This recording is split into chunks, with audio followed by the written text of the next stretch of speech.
इस कार्यक्रम के पुण्यार्चक हैं श्री तरुण, रजनी एवं अनुराग जैन काला एवं समस्त काला परिवार, निवासी ब्यावर, प्रवासी मुंबई, राज तरुण चैरिटी फाउंडेशन मुंबई।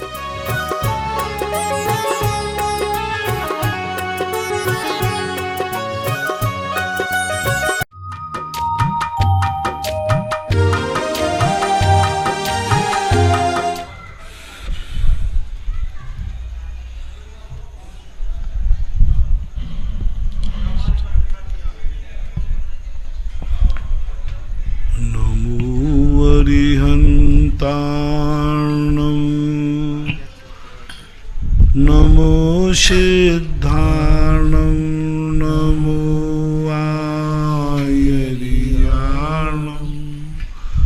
नमो वज्रायाणं नमो लोये शवशाहूर्णं।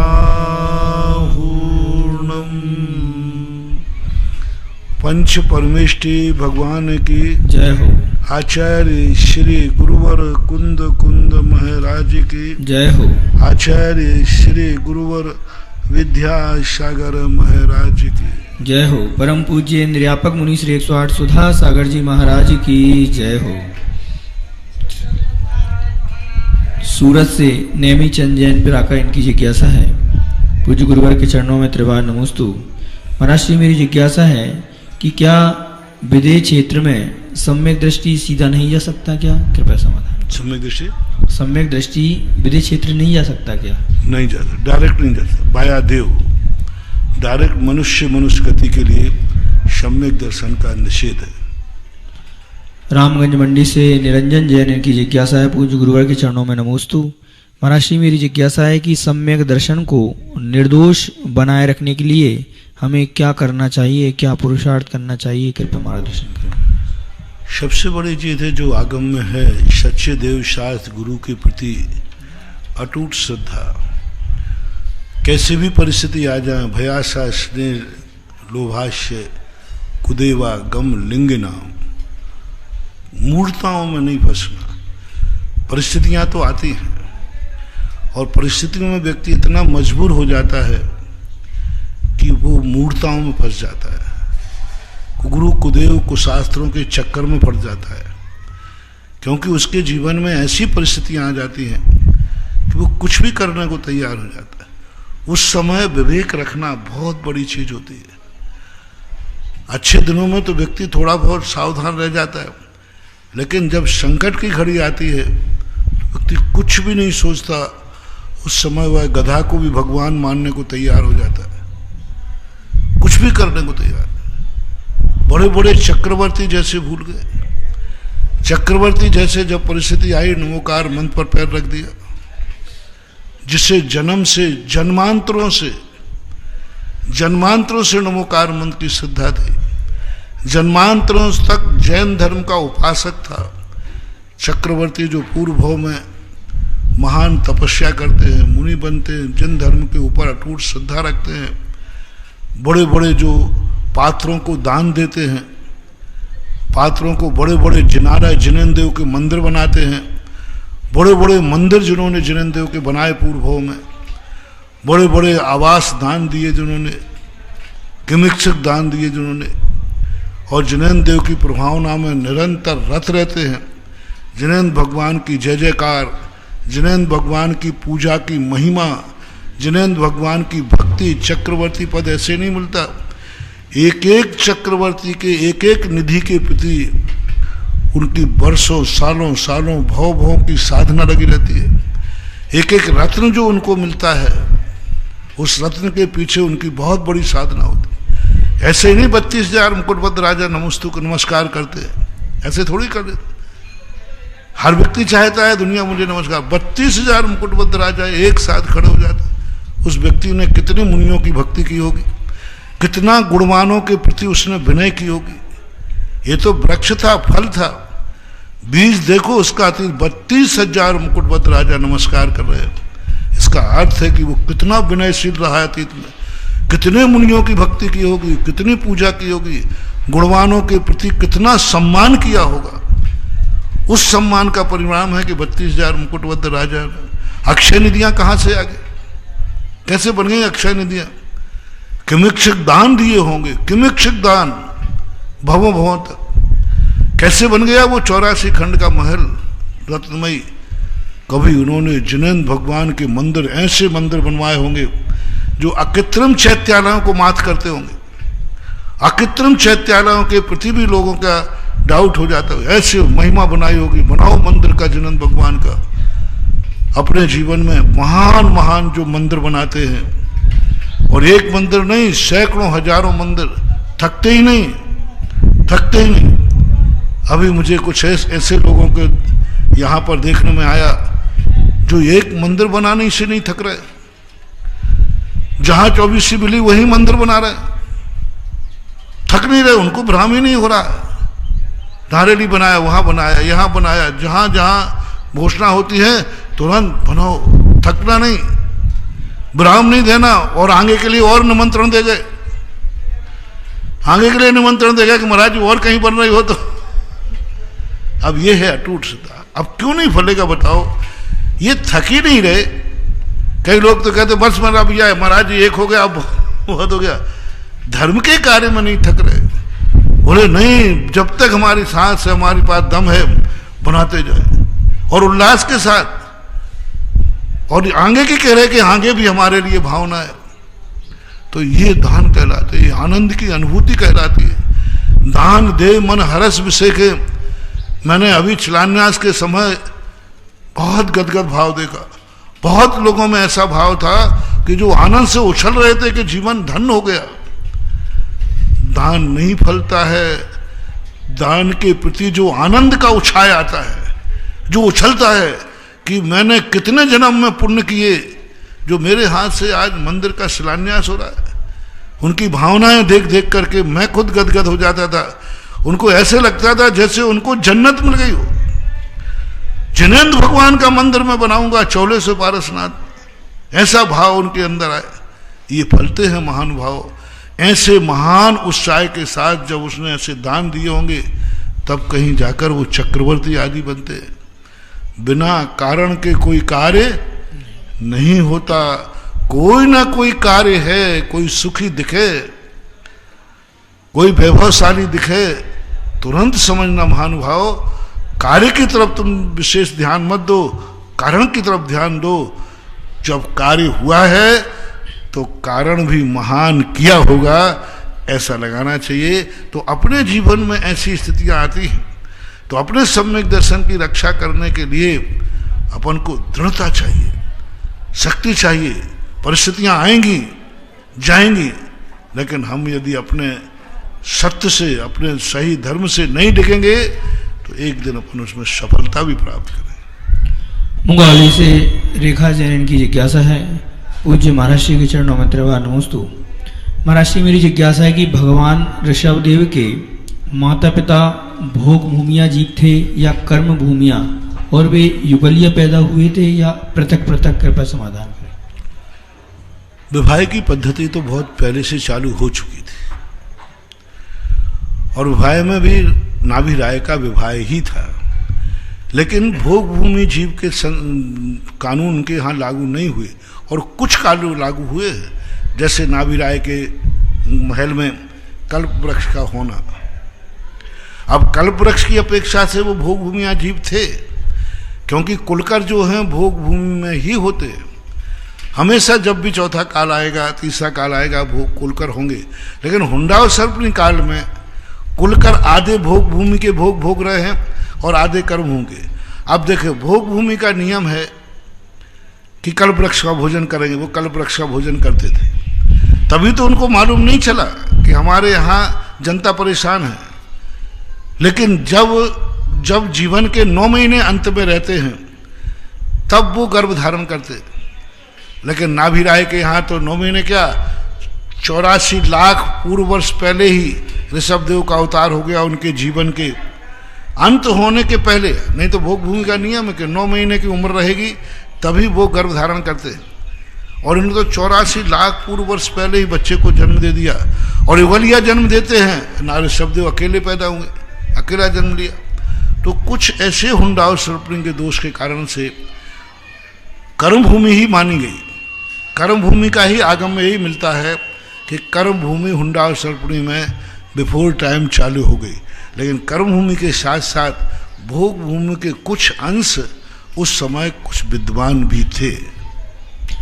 भीलवाड़ा से सुशीला जैन की जिज्ञासा है, पूज्य महाराज श्री के चरणों में त्रिवार नमोस्तु। महाराज श्री, मेरी जिज्ञासा है कि सीता का जीव समाधि मरण करके 16वें स्वर्ग में प्रतीन्द्र बना।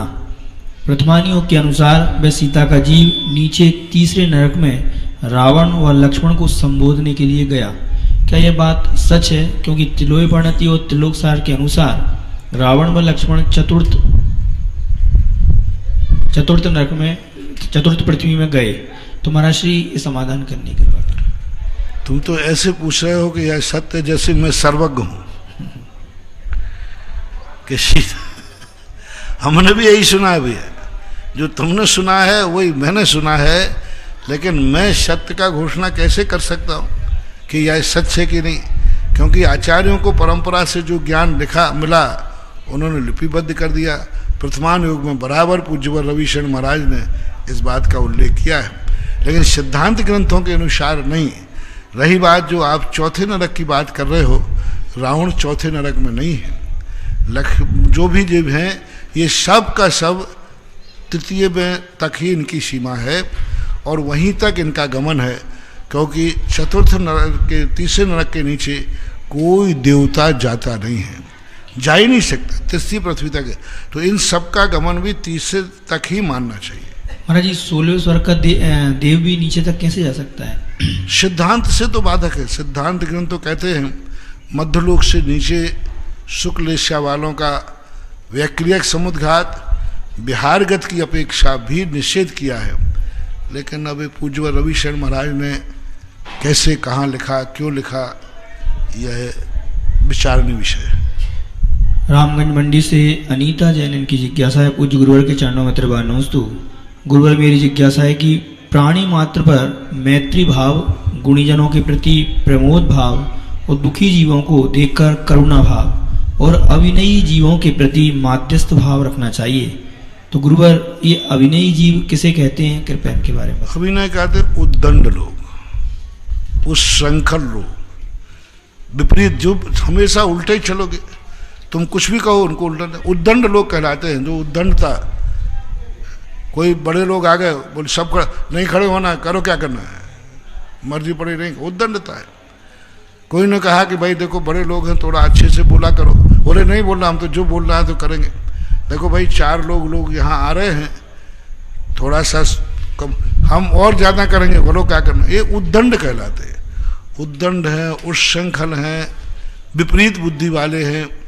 अभिनय का अर्थ होता है विपरीत चलने वाले, उल्टे चलने वाले, इनको कहलाते हैं। तो इनके प्रति क्या भाव करना? माध्यस्थ। कौन उनके मुंह लगे, उनके साथ अपन, वो कहते हैं ना कि उनको समझाने में अपन जितना समय खराब करेंगे ना, उतना ही वे और उद्दंड होते हैं। बहुत सारे लोगों की आदत होती है कि जितना उनको कहो, उल्टा कहो तो उल्टा चलते हैं। तो ऐसा होता है।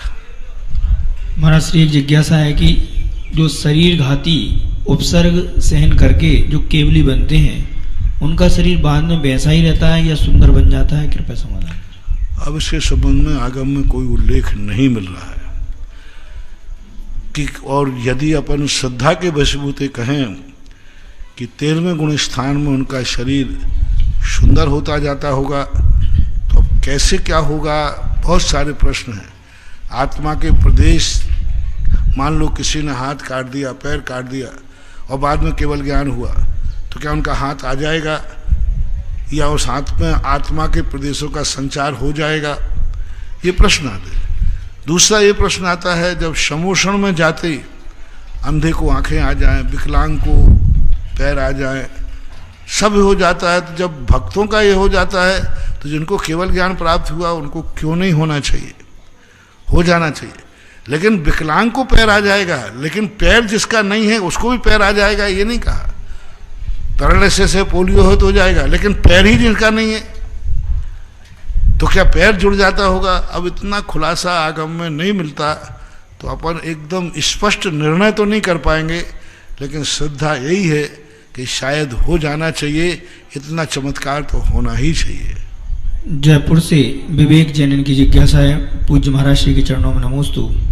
महाराज श्री जिज्ञासा है कि पूजा, भक्ति, स्वाध्याय आदि कार्य जो हम करते हैं उनसे आश्रव और बंधी होता है या निर्जरा भी होती है? क्योंकि निर्जरा तो व्रति और महाव्रति की गई है, तो कृपया समाधान। नहीं, असंख्यात गुणी निर्जरा वृत्तियों की कही गई है प्रति समय, लेकिन समय समय पर विशुद्धि बढ़ने पर ग्रस्तों की निर्जरा होती है। कई शास्त्रों में आया, पूजा करते समय जिस समय पूजा कर रहा है उस समय उसका इतना विशुद्ध भाव हुआ, गुणकार निर्जरा कर लेता, असंख्यात निर्जरा करता। गुणकार नहीं हो, गुणकार का अर्थ था प्रति समय निरंतर, क्योंकि पूजा में भी तुम्हारे स्थिर भाव तो नहीं है ना, पूजा करते करते तुम्हारे कितने भाव बदलते रहते, तो निर्जरा होती रहती है, चलती रहती है। तो असंख्यात गुणी जो प्रति समय है वो नहीं, लेकिन निर्जरा तो है, बहुत कर्मों की निर्जरा है, बहुत कर्मों की। पूजा करते समय, अभिषेक करते समय अनंत अनंत पाप कर्मों की अनुभाग शक्ति सूख जाती है। निधत्त निकाचित कर्म भी क्षय को प्राप्त होते हैं। भगवान के दर्शन करने से निधत्त निकाचित कर्मों का क्षय शास्त्रों में लिखा हुआ है। इसलिए ऐसी बात नहीं, आप जो भी धार्मिक क्रिया करते हैं उसमें नियम से पाप की निर्जरा होती ही है, भी मत लगाना। जो भी धर्म की क्रिया करोगे, हर चाय में, चाहे आपने नमो रिहंताणम शब्द बोला, इतने में भी पाप कर्म छिड़ गए। आपने 9 बार नमोकार मंत्र पढ़ रहा, उस समय पाप कर्मों का क्षय हो रहा है। नमोकार मंत्र पढ़ते पढ़ते अकेला मात्र नमो रिहंताणम में ऐसा पाप का क्षय हुआ कि ग्वाला के सारे पाप कट करके और 5वें स्वर्ग में देव हुआ। एक शास्त्रों में आता है कि एक महाराज, पूरी कहानी नहीं, संक्षेप में, महाराज रात में जंगल में थे, ध्यान में थे और महाराज की सेवा की। सुबह उठ करके महाराज कुछ नहीं बोले, नमो रिहंताणम कह के चले गए। उसने मात जाके नदी में गिर गया, वो पूरी कहानी अलग है, और गिर करके और उसके मुख से मात्र नमो रिहंताणम निकला। इतने कहने मात्र से उसको देवायु का बंध हुआ, सारे पाप और दरिद्रता कट गई। एक पहले, थोड़ी देर पहले नमो रिहंताणम के पहले एक ग्वाला था, दलित था, और नमो रिहंताणम बोलते ही देवगति को प्राप्त हो गया। तो ऐसी बात नहीं है कि आप लोग कुछ भी, पाप कर्मों की निर्जरा हर शुभ क्रिया में होती है, हर शुभ क्रिया में। यदि आपने मंदिर में जाकर के और गर्भालय में झाड़ू लगा दी, उस समय भी आपके पाप कर्मों की निर्जरा। कौन सा पाप कर्मों की हट गया? यदि ऐसा पाप आपका बंधा है तो जब दूसरों के घरों में झाड़ू लगाओगे तब 2 रोटियां मिलेंगी, और तुम्हारा भाव आया कि भगवान की झाड़ू लगा दें, अब कचरा पड़ा है, वो कर्म वहां कट गया, अब आप जाकर के झाड़ू लगाने वाले नहीं बनोगे। सैकड़ों शास्त्रों में भरे पड़े हैं सुधा। पूरी कथाएं देखो, अपनी जो बृहत की कथा कोश आदि में, उनमें यही है। एक मालन की बच्चियां थी, मात भगवान की भक्ति की, जाकर के उनको क्या वैभव मिला? प्रतिमानों की कथाएं पढ़ो। दरिद्र घर में पैदा हुई, थोड़ा सा उन्होंने व्रत किया, थोड़ी सी भगवान की भक्ति की, तो भी उनकी बहुत कर्मों की निर्जरा होती है। इसलिए महानुभाव होती ही है। वो जब गुणकार की निर्जरा की व्यवस्था है, वो वृत्ति की अपेक्षा जानना। महाराज श्री 13वें गुण स्थान में असाता वेदनी का स्वयं से उदय होता है या साता वेदनी रूप संक्रमित होकर उदय में आती है? नहीं, असाता सादेरवा दोनों का 14वें गुण स्थान तक शाता अशाता पूर्व में बंधी हुई उदय में आ सकती है, क्योंकि एक समय में एक ही उदय में आती है, शाता अथवा अशाता। ईर्यापथ आश्रव अलग है, पूर्व में बंधा हुआ कर्म 14वें गुण स्थान तक जाता है। सागर से मंजू जैन इनकी जिज्ञासा है, पूज्य महाराज श्री के चरणों में नमोस्तु। महाराज श्री जिज्ञासा है कि कोई व्यक्ति कितनी प्रतिमा तक व्यापार, नौकरी, खेती आदि घर गृहस्थी कार्य कर सकता है? सप्तम प्रतिमा धारित है, 7वीं प्रतिमा धारित। पहली प्रतिमा दूसरी प्रतिमा तक व्यक्ति आराम से गृहस्थी का पूरे सब व्यवस्था विवाह। 8 वर्ष में तीर्थंकर का 5म गुण स्थान हो जाता है वृत्ति। उसके बाद उन्होंने चक्रवर्ती पद किया, 96,000 शादियां की। 2 प्रतिमा लेकर यदि कुंवारा व्यक्ति या कुंवारी बच्ची 2 प्रतिमा ले लेती है तो 2 प्रतिमा लेने के बाद भी वो गृहस्थी बसा सकती है, विवाह करेगी, विवाह कर सकता है। 2 प्रतिमाएं हैं। चौथे काल में ऐसे प्रतिमाधारियों की बारात में कभी जाने मिले तो अवभाग्य छोड़ना नहीं भाई। प्रतिमाधारी की बारात, ओह कहाँ पंचम काल में ऐसे हैं। प्रतिमाधारी 8 वर्ष अंतर मुहूर्त में जिसने प्रतिमा ले ली, 2 प्रतिमा, 3 प्रतिमा, 4 प्रतिमा, 5 प्रतिमा तक, और छठी का मना नहीं करूंगा 5 प्रतिमाधारी तक व्यक्ति ने 8 वर्ष अंतर मुहूर्त में लेकर बाद में उसने गृहस्थी बसाई, शादी विवाह किया, राजा बना, राजगद्दी पर बैठा, राजगद्दी पर बैठा। प्रतिमाधारी व्यक्ति राजगद्दी पर बैठ सकता है। तीर्थंकर के 8 वर्ष अंतर मुहूर्त में पंचम गुण स्थान हो जाता है, उसके बाद वो चक्रवर्ती बने, उसके बाद वो राजगद्दी पर बैठे। तो ये प्रतिमा व्रत लेना आप लोगों के लिए कहीं आपके संसार में बाधक नहीं है। लोगों ने मचा रखा है कि नहीं प्रतिमा लेते ही हमारा सब संसार छूट गया, हम तो सब त्यागी वृत्ति में आ जाएंगे। नहीं आओगे, चिंता मत करो, नहीं आओगे। आपके लिए जैसे मैंने कहा ना, 2 प्रतिमा लेकर के आप पूरा आराम, राजा बनोगे, चक्रवर्ती बन सकते हो, युद्ध पे जा सकते हो, सब कुछ कर सकते हो। व्रत कहीं तुम्हें बाधक नहीं। सप्तम प्रतिमा वाराधारी व्यक्ति जो है वह फिर नहीं करेगा। सप्तम प्रतिमाधारी विवाह आदि नहीं कर सकता, लेकिन खेती किसानी व्यापार धंधा सब कर सकता है। सप्तम प्रतिमाधारी राजा बन सकता है। सप्तम प्रतिमाधारी खूब आराम से जितने पद हैं सब, कलेक्टर, एसपी, राष्ट्रपति सब बन सकता है, कोई बाधा नहीं है।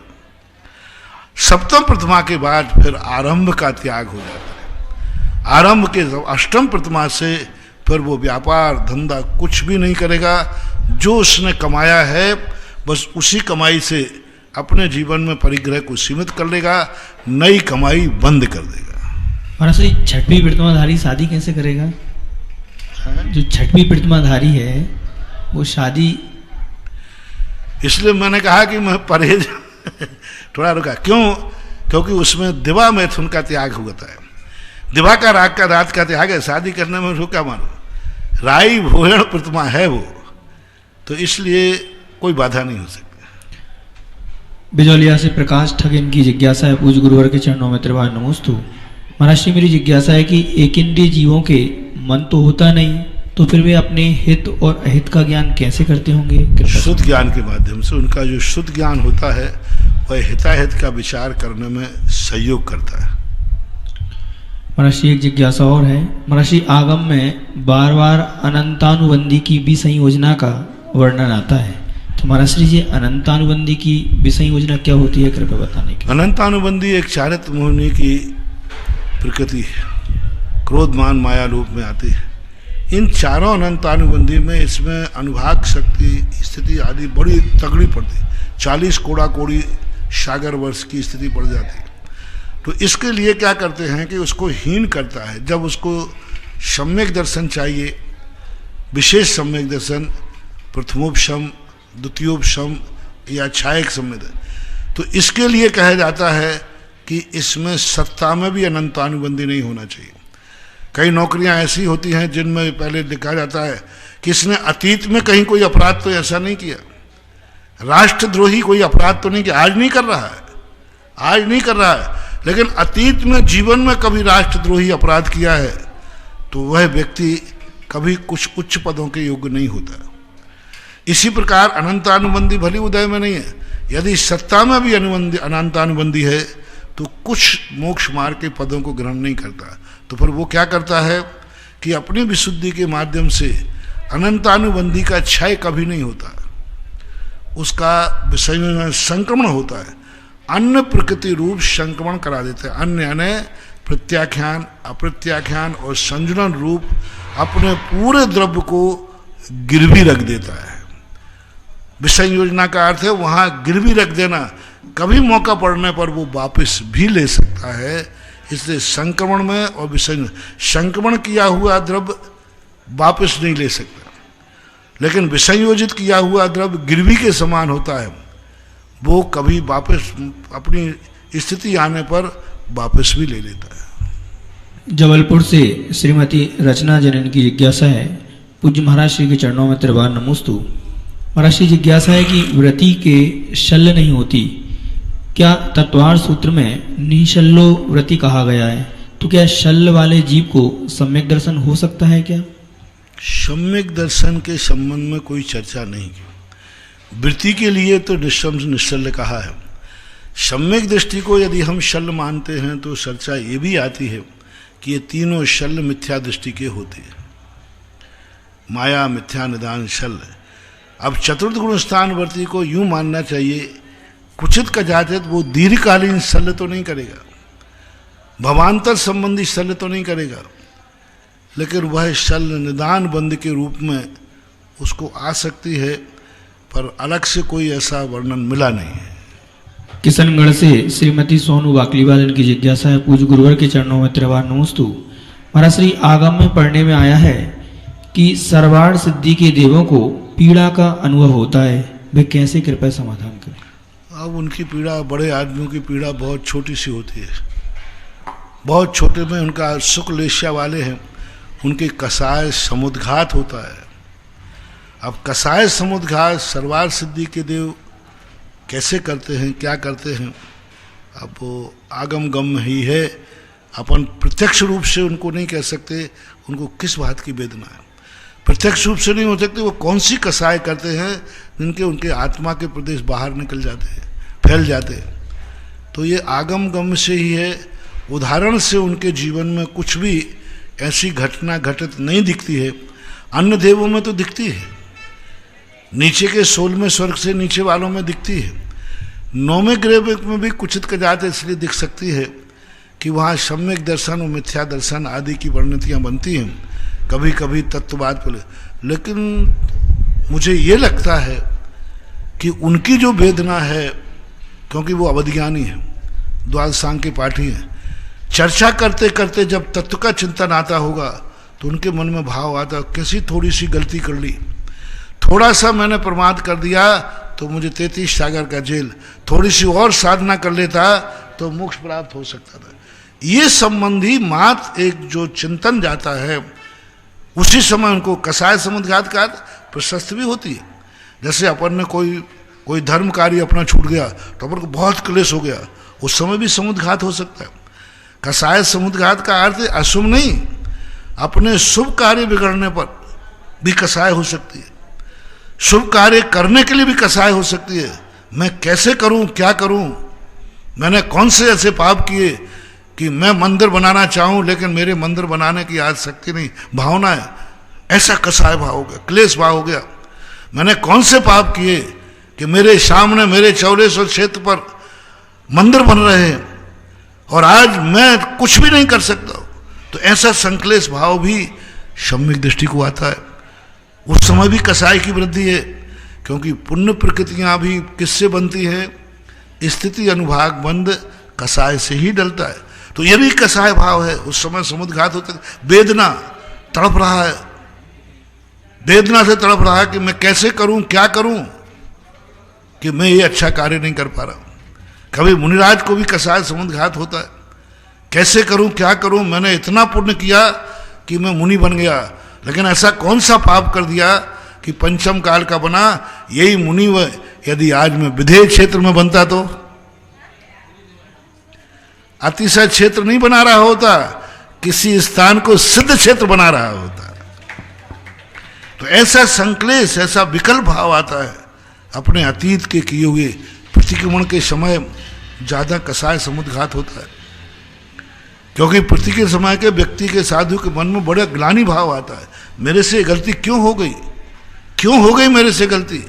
जैसे जब कोई जीव मरता है, तुम लोग मारने को कसाय करते हो, किसी जीव को मारना है, और हम लोगों को जब कोई चींटी धोखे से मर जाए तो हम लोग इतना कसाय भाव आता है, मेरी आंखें फूट गई क्या, मैंने ऐसी गलती क्यों की, मेरी चींटी पर पैर पड़ गया।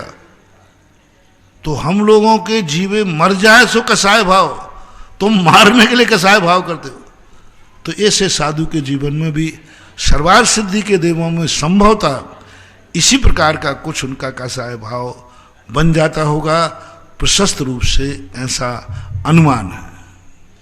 परम पूज्य संत शिरोमणि आचार्य गुरुवर श्री विद्यासागर जी महामुनि राज के परम प्रभावक आज्ञानुवर्ती शिष्य मुनि पुंगव निरापक श्रमण श्री सुधा सागर जी महामुनि राज के मुखारविंद से होने वाले जिज्ञासा समाधान के इस कार्यक्रम में सुधा कलश चैनल व जिनवाणी चैनल के माध्यम से अपनी अपनी जिज्ञासाएं भेजने वाले, सुनने वाले, देखने वाले सभी दर्शकों, सभी भक्तों की ओर से पूज्य मुनिराज के चरणों में बारंबार नमोस्तु नमोस्तु नमोस्तु।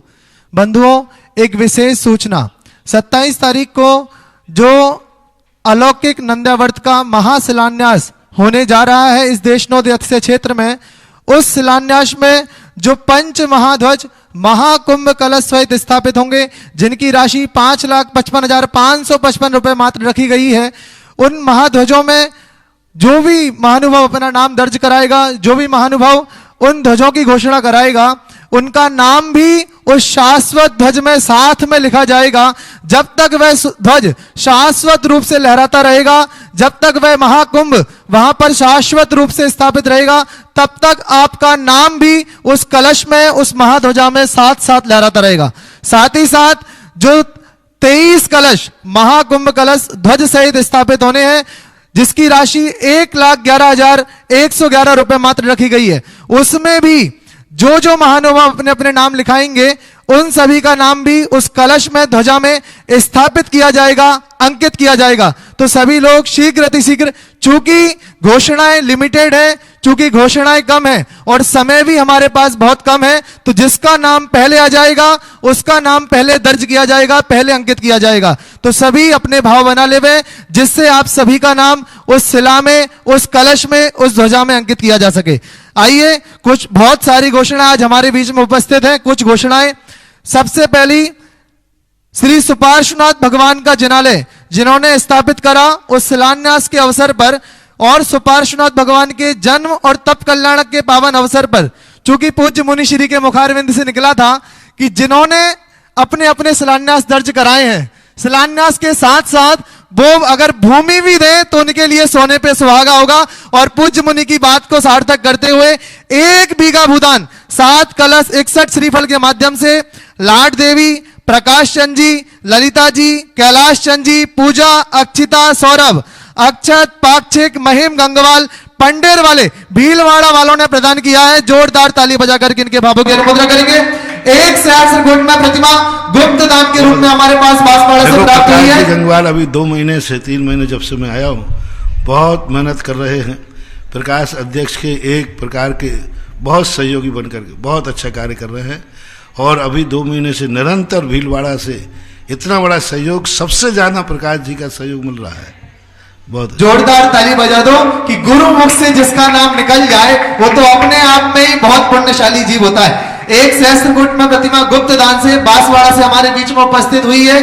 5 बीघा जमीन नरेंद्र कुमार जी, सरला देवी, जैनेन्द्र कुमार जी लोहारिया कलकत्ता से हमारे बीच में उपस्थित हुई है। 1 सहस्त्र की प्रतिमा और साथ ही साथ 1 कलश नंद्यावर्त का मानसी काला, तिलक नगर, जयपुर, पुंज आयुष काला द्वारा प्राप्त हुई है।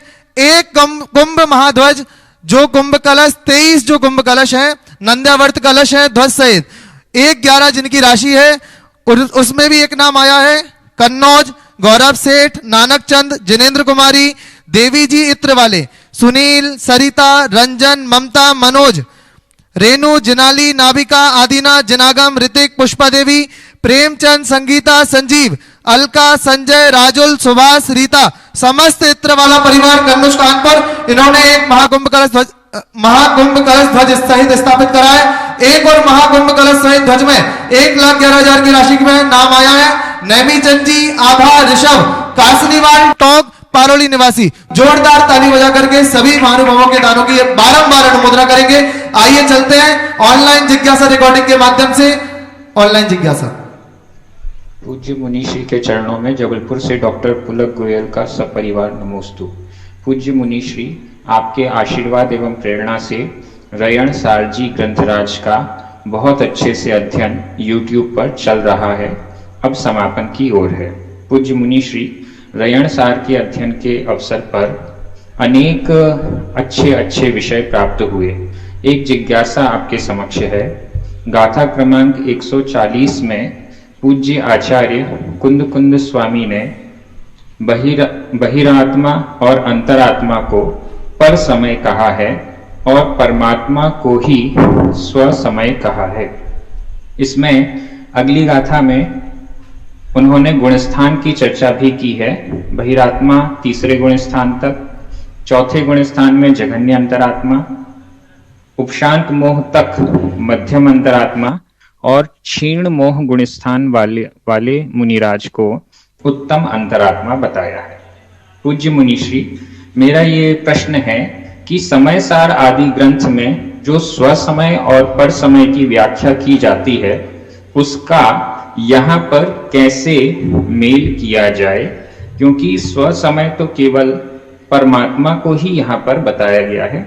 इस दृष्टि से अन्य ग्रंथों में भी हम इसका कैसे मिलान करें, ये आपके समक्ष जिज्ञासा है। नमोस्तु महाराज जी। दो प्रकार की भावनाओं को रखा जाता है। एक प्रकार होती है भावना रूप। यहाँ पर जो अंतरात्मा और बहिरात्मा आदि को जो प्रसंग दिया वो वह उत्कृष्ट दशा को प्राप्त किया, जहाँ कुंदकुंद स्वामी ये कहते हैं कि 12वें गुणस्थान में भी छद्मस्त है, उसका स्वयं का कुछ भी नहीं है। जैसा बताया गया है वैसा वो मान रहा है और अपने श्रद्धान में उसको स्वीकार कर रहा है। बस इतना है कि जैसा कहा गया उसको ऐसा प्रतीति में आ गया, जैसे गुरु ने कह दिया कि तुम यह हो, तो अपने आप को तद्रूप कर लेता है। इस अपेक्षा से छद्मस्त को शब्द, आप 12वें गुणस्थान वर्ती को छद्मस्त कहना, क्योंकि उन 12वें गुणस्थान तक उनका स्वयं का कुछ भी नहीं है। आगम में जो कथित है उसको वो यथार्थ सत्य मान करके अपने ज्ञान का विषय बनाते हैं, और उस ज्ञान में ऐसे जैसे अपन कोई ध्यान में करें कि मैं अपनी आत्मा को रूपातीत ध्यान में सिद्ध रूप मान रहा हूँ, तो उस समय वो इतना एकाग्र हो जाता है, अपने आप को सिद्ध मानने लग जाता है। इसके लिए एक सरल सा उदाहरण देते हैं। स्वप्न में, जब आप लोग स्वप्न में सोते हैं और स्वप्न में कोई क्रिया होती है तो आपको फीलिंग में क्या आ रहा है कि मैं यह क्रिया कर रहा हूं, लेकिन वो क्रिया हो ही नहीं रही।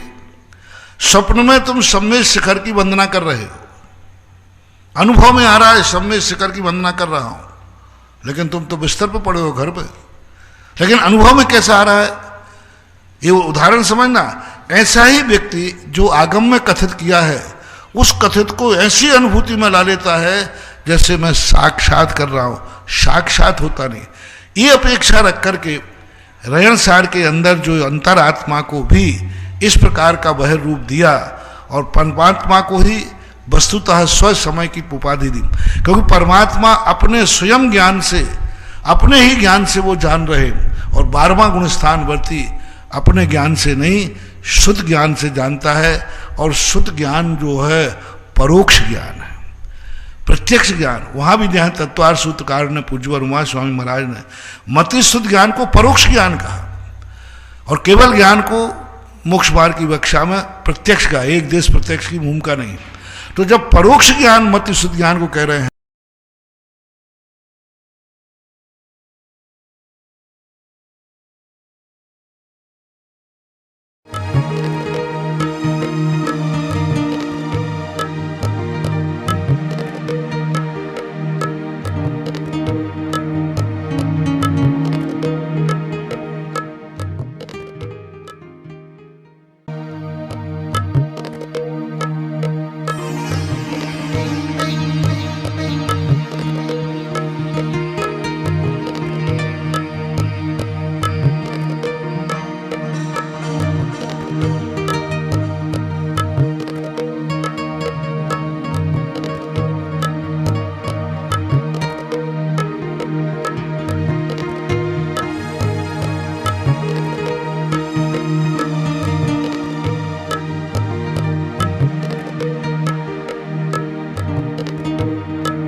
सब समझेंगे तो शायद ये बैठ जाएगा।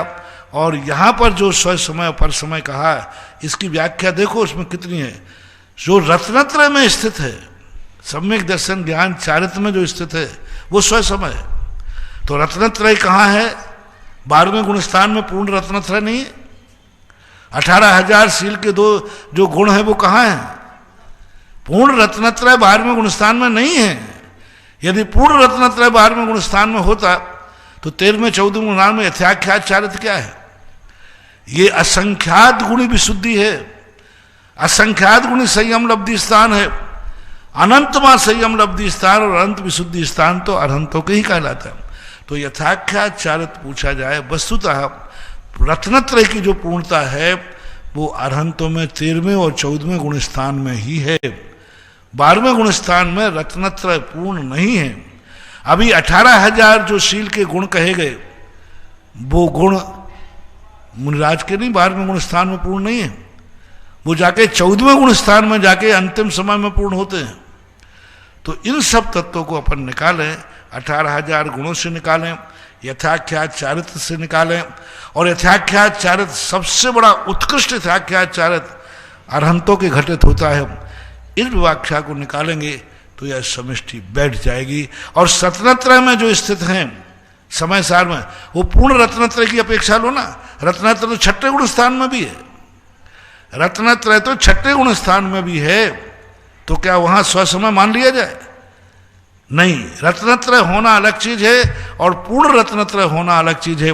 तो समय सार की उस गाथा के अनुसार हम पूर्ण रत्नत्रय को ही स्व समय कहें तो बनता है। वास्तविक गुप्ति भी कहाँ बनती? स्व समय में लीन होने वाला व्यक्ति गुप्ति में लीन रहता है। और गुप्तियां भी जो हैं, वास्तविक गुप्ति तो है 14वें गुण स्थान में बनती है, क्योंकि 13वें गुण स्थान में मनोयोग, वचन योग, काय योग तीनों विद्यमान है। आत्मा के प्रदेशों का परिस्पंदन है और गुप्ति की उत्कृष्ट दशा 14वें गुण स्थान में है। ऐसा व्याख्या समझना चाहिए। बंधुओं, आज नवीन क्षेत्र पर जो प्रथम बोरिंग आज हुई, उस बोरिंग का पुण्यार्जन जिन्होंने करा है 2,51,000 रुपए की राशि से श्रीमती बिमला देवी जी, नेमीचंद जी, जितेंद्र जी, संजली जी, रोनी, अभिषेक, गौरव जी, द्विज, सोनी, रिचा, खुशांसी, खुशबू, आकांक्षा, शुभम जी जैन एवं बेबी बॉय अजमेर कोठी वाले, इन्होंने प्रथम बोरिंग का पुण्यार्जन करा है। जोरदार ताली बजा क्या हुआ? कर आज मैं वहां पर शुद्धि के लिए गया। शुद्धि को जाते ही लोगों ने कहा कि महाराज जी यहाँ पर वहीं से रास्ता था, निकल रहे थे, बोरिंग हो रही है। मैंने कहा चलो भाई। जैसे ही बोरिंग के पास गया, मेरे सामने ही बोरिंग में इतनी ऊंचाई का पानी फेंका कि मैंने आज तक इतनी बोरिंग का नहीं देखा। उतनी ऊंचाई पर इतना पानी फोड़ करके, जमीन फोड़ करके पानी निकला, यानी मशीन को भी पार कर गया। और आजकल सब तुम्हारे पास मोबाइल की वो तो होते ही है। और वो लोगों ने तुरंत, मैं वहीं खड़ा हूं और वो एकदम पिचक ऊपर को गई, लोगों ने फोटो लेकर के वायरल कर दिया। करते ही उस पिचकारी को देख करके तुरंत भाव आएगा कि इस बोरिंग का पुण्यार्जक मैं रहूंगा। और एक नहीं, दो के आए, लेकिन पहला जिसका फर्स्ट एंड फर्स्ट था।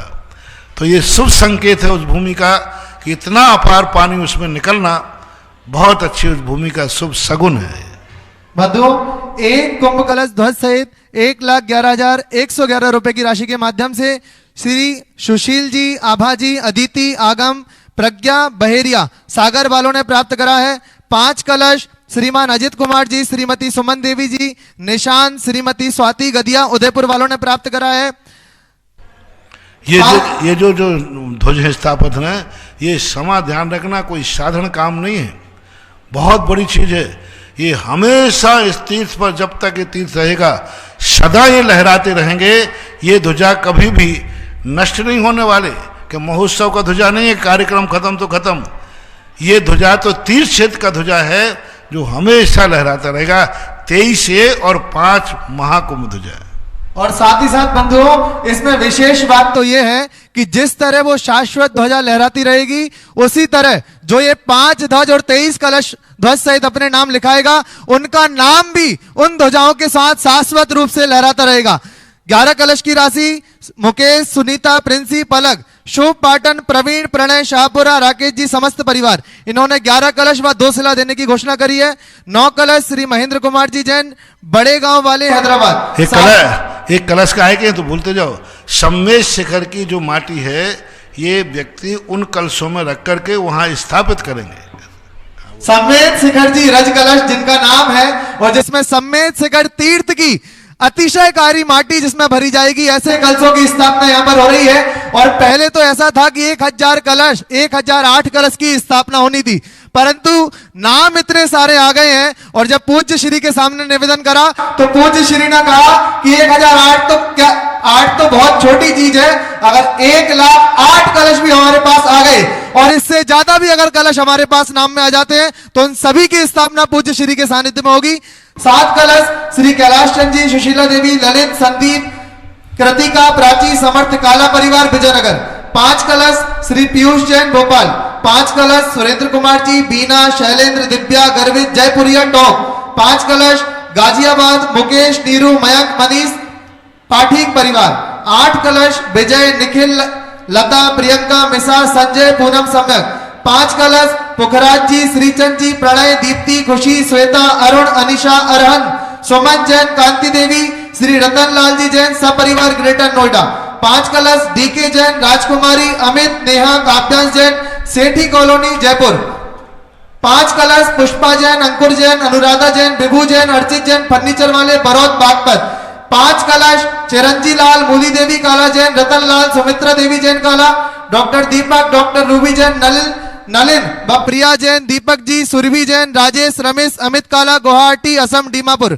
5 कलश महावीर जी, शीला, संदीप, प्रदीप, सीमा, कुलदीप, निधि, सिद्धम, विनोद, अमीषा, आयुषी, सुहानी, धृति। मैं जिन जिन लोगों के यहाँ से नाम ले रहा हूं आप सभी से भी निवेदन करूंगा कि वहीं से तालियां बजा करके इनके दान की अनुमोदना करते रहें। 5 शिला रविंद्र प्रसाद जी, राजीव जैन, अरुण जैन, वैशाली, गरिमा, सम्यक, रोहन, शौर्य। 5 कलश नरेंद्र जैन, उषा, संभव, शांति, सोनू, दिल्ली कैंट।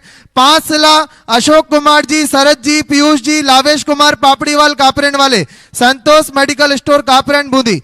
5 कलश महेंद्र कुमार जैन, व्रती, विजय लक्ष्मी जैन, वैभव जैन, टीना जैन, काव्य जैन, सांगानेर, जयपुर। 5 शिला प्रवीण जैन, प्रियंका जैन, कृति जैन, काव्य जैन, सब परिवार, नई दिल्ली। आइए अगली जिज्ञासा के रूप में तैयार रहेंगे अमोलक जी जैन, गोधा, मांडलगढ़। मेरे आराध्य गुरु भगवंत के चरणों में बारंबार नमोस्तु नमोस्तु नमोस्तु। गुरुदेव लगभग 3000 वर्षों से उपेक्षित जो भूभाग था उसको आपने नया जीवन प्रदान किया और साथ ही आगामी 27 तारीख को एक विशाल कार्यक्रम नंद्याव्रत स्थापना का तय किया गया है। गुरुदेव जिज्ञासा है कि उस नंद्याव्रत का जो स्थापना कार्यक्रम है उसका स्वरूप क्या होगा और उससे इस क्षेत्रवासियों को क्या लाभ मिलेगा और जो दर्शनार्थी आएंगे वे किन भावों के साथ उसका दर्शन कर पुण्यार्जन कर पाएंगे। अभी जो उस भूमि के संबंध में पूज्य गुरुदेव के पास जब ये समाचार पहुंचा कि 100 बीघा जमीन पर चौलेश्वर का विस्तार हो रहा है, इतने गदगद हुए, बोले ये काम हुआ है बहुत महत्वपूर्ण। आचार्य जब ये काम बहुत अच्छा हुआ, इस प्रकार के आचार्य श्री से सुनते ही बड़े गदगद भाव व्यक्त किए और बहुत अच्छी तरह से उन्होंने आशीर्वाद दिया। बहुत अच्छा, बहुत अच्छा। हमारे आचार्य संकेत में ही आचार्य श्री का आनंद प्रकट हो गया।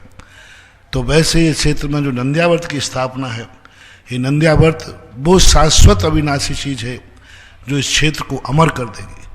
प्रलय की विभीषिकाएं भी इसको कुछ बाल बांका नहीं कर पाएंगे, क्योंकि नंद्याव्रत है। और इसकी आराधना का चमत्कार जहां जहां नंद्याव्रत स्थापित हुए, मैं तीर्थ क्षेत्रों की स्थापना नंद्याव्रत स्थापित करते हैं और लोगों से कहते हैं तीर्थ का चमत्कार तो बाद में देखना, नंद्याव्रत का ही चमत्कार देखो पहले।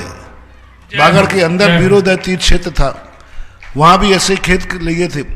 वहां जब नंद्याव्रत की स्थापना की, मैंने बागड़ियों को कह के आया था, इस क्षेत्र का चमत्कार जब जो होगा तो होगा।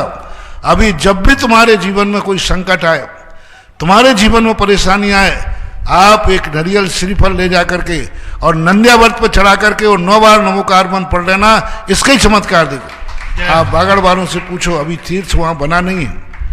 कुछ दिन पहले मूर्ति विराजमान हुई है पिछले साल, उसके पहले 3-4 साल से वहाँ इतने लोग, हजारों लोगों ने अपनी इच्छाएं और अपने संकट दूर किए।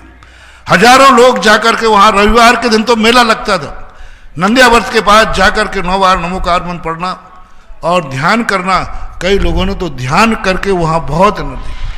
अभी जैसे ही नंदियावर्त स्थापित होगा, उस स्थान पर जाकर के, जब तक तीर्थ नहीं बना और तीर्थ बनने के बाद भी वहाँ जाकर आप 5 मिनट खड़े हो जाना, 5 मिनट को आकर के ध्यान करना, वहाँ की जो एनर्जी जो अतिशय तुम्हें मिलेगा। और वो भी नंदियावर्त सम्मेद शिखर की माटी के साथ, सम्मेद शिखर की माटी के साथ में नंदियावर्त स्थापित है। और बहुत बड़े बड़े नंदियावर्त ताम्रपत्र के आ चुके हैं। वो एक आध दिन मैं किसी को सबको दिखाऊंगा। यहाँ पर बहुत बड़े बड़े 2-2, 2.5 फुट के लगभग हैं। तो वो नंदियावर्त स्थापित वहाँ होंगे। तो उस नंदियावर्त से सब लोगों के लिए वहाँ जाने मात्र, जिस दिन स्थापना हो उस दिन मैं कहूँगा कि चौलेश्वर आने वाला हर यात्री यहाँ की जो वंदना करने के बाद उस नंदियावर्त की वंदना जरूर करे। उस नंदियावर्त से ही वो सारी चीजें तुम्हें प्राप्त हो सकती हैं जो कि एक उसके अंदर शक्ति होती है। तो एक बहुत बड़ी चीज है। और नंदियावर्त की स्थापना करते ही यह क्षेत्र अमर हो जाएगा। यह क्षेत्र समस्त विघ्नों को अपने अंदर टालने की समर्थ रखेगा जिस दिन नंदियावर्त हो जाएगा। और उस नंदियावर्त के बाद ही मुझे विश्वास है कि चौलेश्वर पर जो वर्षों से बादल मंडरा रहे हैं, ये सारे बादल उसी दिन के बाद छटना चालू होंगे। और सत्य की उजागरता होगी। जो विघ्न यहाँ पर आए वे सब के सब तिरोहित हो जाएंगे। वो नंदियावर्त की बहुत बड़ी ताकत मैंने खूब अजमाई है। आपके बाजू में यहाँ बूंदी में सिलौर गांव है, उस क्षेत्र की एनर्जी इतनी थी, मैं 3 दिन तक परेशान हो गया कैसे बढ़ाई जाए। मैंने एक दिन ध्यान किया कि कैसे करूं, तो ये नंदियावर्त की ध्यान आई। जैसे मैंने नंदियावर्त की स्थापना की और 1008 कलश, वहां 3-4 हजार कलश स्थापित हुए थे सम्मेद शिखर की माटी के। और जैसे स्थापित करने के बाद दूसरे दिन मैं उस स्थान पर पहुंचा, मेरी एनर्जी मेरे पैरों की तरफ बढ़ती हुई दिखी। मैंने तुरंत उसको न पाया। एक दिन के अंदर 0 एनर्जी थी, दूसरे दिन 10,000 हो गई थी एक दिन में। और फिर मैं वहां 8-10 दिन रहा, वह एनर्जी बढ़कर इतनी हो गई कि जिस क्षेत्र पर कुछ भी नहीं कर सकते थे, धूल ही धूल थी, आज वहां 24 बन रही है। आज वहां बड़ा मंदिर बन रहा है। खंडहर में परिवर्तित हो गया था, आज वो पुनः उस नंदियावर्त का इतना बड़ी ताकत होती है। इसलिए उस नंदियावर्त की जिस दिन स्थापन होगा, सारे तीर्थयात्री आकर वहाँ जरूर यहाँ पर बोर्ड लगाए कि नंदियावर्त पर जाकर 9 बार नमोकार मंत्र जरूर पढ़ें। वहाँ नंदियावर्त पूजनी है, वो मुनिराजों के द्वारा वंदनीय है, देवताओं के द्वारा महान पूजा। प्रलय का नाश करने के, प्रलय में जो प्रलय पड़ेगा उस प्रलय को नाश करने के लिए देवता भी बस में नहीं होंगे। देवता घबरा जाएंगे जब यहाँ प्रलय होगा। मात्र उनको एक ही उपाय होगा कि वे नंदियावर्त की पूजा करेंगे और उसी दिन से प्रलय खत्म हो जाएगा और 7 दिन तक सुवृष्टि होकर के पुनः सृष्टि का संचार चालू हो जाएगा। छठवें काल की प्रलय को सम्मेद शिखर के नंदियावर्त ने नष्ट करा था। उसी प्रकार इस कोरोना काल की जो महाप्रलय चल रही है, इसको भी नष्ट करने में चमलेश्वर का यह नंदियावर्त ही समर्थ होगा, ऐसा हम सभी मानते हैं। और पूज्य श्री का आशीर्वाद मिला तो ऐसा ही होगा। 5 कलश आभा जैन, नैना जैन, ऋषभ जैन फरीदाबाद, 5 कलश श्री विक्रम जी जैन बेंगलोर, 8 कलश प्रताप जी सिंधी, प्रकाश जी सोराना, प्रवीला सिंधी जैन, प्रगति अक्षय आर्नव देशना हेती, 5 कलश दीपिका कुमार पाल वैद्य पिंकल पर्व विखा पूर्व धर्मेश शाह सूरत गुजरात, 11 कलश प्रतिभा जैन सोनल जैन मुजफ्फरनगर, 9 कलश MK जैन लीला जैन सुशील जैन ऋषभ जैन मनीषा जैन अतिशय जैन स्तुति प्रतिभा गाजियाबाद। एक नाम बोलो और गांव का नाम बोलो, इस पूरे नाम बोलने की जरूरत 6 कलश प्रियंक जैन हरियाणा, 7 कलश श्रीमती उषा जैन मयंक जैन अशोक विहार दिल्ली, 5 कलश महावीर प्रसाद जी सेठी अमरवासी भीलवाड़ा, 5 कलश पीयूष जैन भोपाल, 6 कलश राजीव जैन अंकित जैन अंकुर जैन कृष्णानगर दिल्ली, 5 कलश बिमला मनोहर वैभव मीनल धर्मेश जैन सूरत, 5 कलश नीलू जैन प्रदीप जैन प्राजुल जैन अथाई खेड़ा, 1 शिला और 5 कलश किरण लता राजेश कुमार जैन शिल्पा राजकिरण जैन अवधि जैन उस्मानपुर अहमदाबाद, 5 कलश श्रीमती सुशीला जैन हेमंत जैन जोड़वाड़ा जयपुर, 5 कलश तरुण नायक जैन कोरबा छत्तीसगढ़, 5 कलश अभय ज्योति जैन सपना शशांक भिलाई छत्तीसगढ़, 5 कलश योगेश कुमार जैन कुसुम जैन अजमेर, 5 कलश नंदलाल जी मैनी जी छावनी कोटा, मैना जी छावनी कोटा, 11 कलश श्रीमती सुगंधी बाई प्रमोद हंसिका बहेरिया वाला जैन परिवार सागर छत्तीसगढ़, 5 से अलावा 5 शिखर जी रज कलश श्री अशोक जैन, शशि जैन, त्रिलोक जैन, शीला जैन, रजत नवान, सिसिता बागड़िया नयापुरा कोटा। कहा ना आपसे एक नाम बोलो और गांव सपरिवार बोल दो बस, क्योंकि देखो टाइम देखो इतना टाइम न लगे, एक नाम बोल दो और सपरिवार बोल के गांव का नाम बोलो बस। 5 शिला सुनील सीमा इंदौर, 5 शिला गुप्तदान में, 5 शिला नानी देवी सपरिवार पटना बिहार, 5 शिला संदीप मोनिका माता भंगा बंगाल, 5 कलश मुकेश नीरू जैन गाजियाबाद, 8 कलश विजय निखिल सपरिवार सम्यक जैन, 5 कलश श्रीमती मधुरलता सपरिवार एटा उत्तर प्रदेश, 5 कलश उर्मिला नीरज सपरिवार जबलपुर, 5 कलश नम्रता नीरज सपरिवार जबलपुर, 11 कलश अंजना देवी दिविज जैन केकड़ी प्रताप नगर जयपुर, 5 से अलावा 5 कलश सुशीला विवेक बांझल परिवार दिल्ली, 6 कलश सतीश साधना एकांत दीपाली दमोह अमेरिका। इस प्रकार से आज की जिज्ञासा समाधान का आज का कार्यक्रम आनंद संपन्न हुआ। आइए पूज्य मुनिश्री को नवदा भक्ति पूर्वक आहार देने का सौभाग्य जिन्होंने प्राप्त करा है। नाम व्रती श्रावक श्रीमान तेजमल जी, शांता देवी जी, पवन जी, सुनील जी जैन धनौदा परिवार श्रीपुरा वाले बजौलिया। आइए पूज्य मुनिश्री की आरती करेंगे, उसके पूर्व जिनवाणी स्तुति। जा वाणी के ज्ञान से सूझे लोकालोक, सो वाणी